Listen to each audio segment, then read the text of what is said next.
Peter, thanks for joining us. Now, a great week ahead here at the Oates Victorian Open. Are you looking forward to the week? Yeah, of course. Yesterday we played, I think, the Creek course, and we played the other course today, and the course is looking fantastic.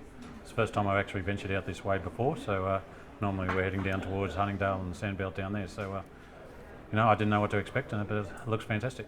And what are your thoughts on the format, having the male and female players playing in the same tournament? I think it's good. I think the last one I played was Spring Valley, probably 3 or 4 years ago maybe. I think that was probably the first time they did it, and I thought it went really well. Yeah. Now, you started golf a little bit later than many others. Yep.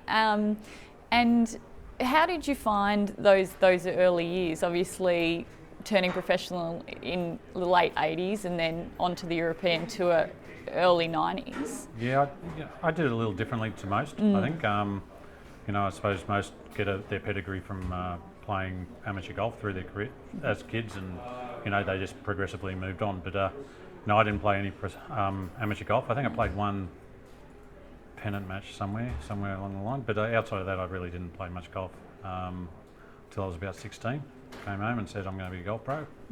And my old man said, over my dead body or something like that. I think that was his reply. And you're going to get a job. And I just knuckled down, and that's the way I went. Yes, and of course, in those early days, you suffered from Ross River and recovered over that. That took some time. Yeah, I'd already played. I was probably 24 when I got the Ross River. Unfortunately, I got it the day that I went to England, and everything got a little confusing. But probably took a couple of years to get over that.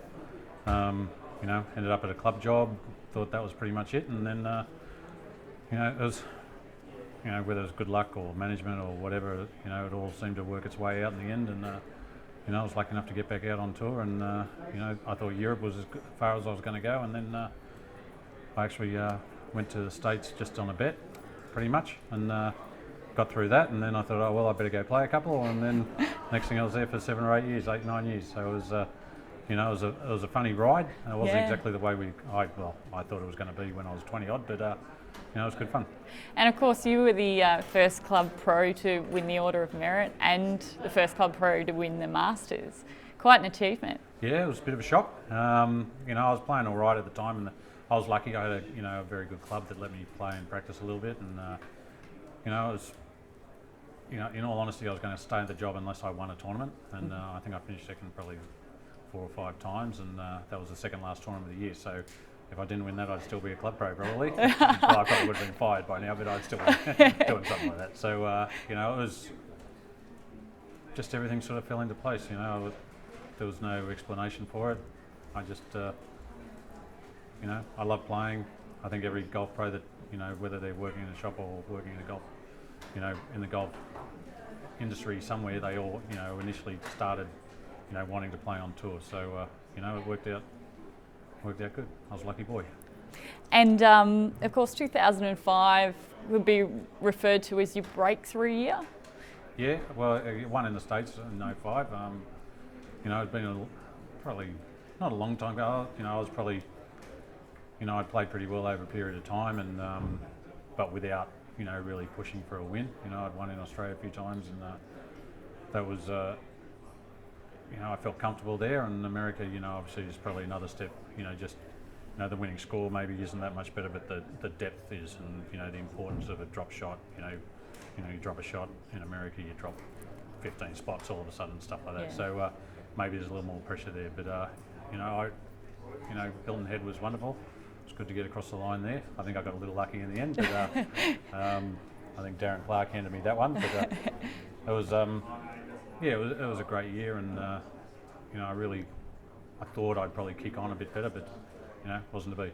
Yeah, and towards the end of last year, obviously the Aussie Summer of Golf probably didn't go to plan for you, and so how are you feeling coming into this new season? Well, last year I'd played a lot of golf, and since I did my back in 08, 09 or something, so that's when I took the year off to try and fix it.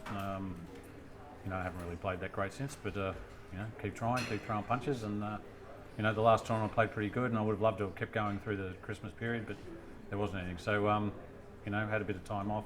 Haven't really done much this year. I've played a few games and done a bit of practice, but probably more sitting on the couch and watching all the other sports that are on TV at the moment. But yesterday I started. We'll knuckle down from now on, and we'll see what happens. And I heard an interview with Bruce Young, and you spoke about the seniors tour, preparation for the seniors tour. Yeah, that's up in the air. I'm 47. No one ever wants to play the seniors, I don't think, until they're a senior. But we'll see. Whether or not I want to go back to the States and spend my time over there again, I don't know. After 28 years on the road, pretty much, it's it's nice just to be back in Australia, and nice to go watch the cricket and the footy and do the normal stuff that you have to give up if you want to play overseas. So we'll see.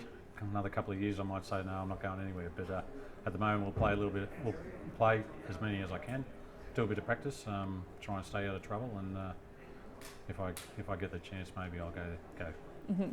And finally, looking ahead to this week, what do you think are going to be the key shots out there to win the tournament? Well, you got to keep it on the course. This place gets pretty windy, I take it for granted. So you got to be able to run the ball, keep the ball pretty low and control your depth. Chipping around this course is pretty difficult too, I reckon. I think there's going to be a lot of Texas wedges from around the greens, a lot of rolling the ball up. I like chipping, but I don't know whether I'm going to be chipping around here. So I think, when you make a mistake, whether or not, you make mistakes at the wrong time and throw in big numbers, that's going to be the telling factor, I'm sure. Well, best of luck. Thank you.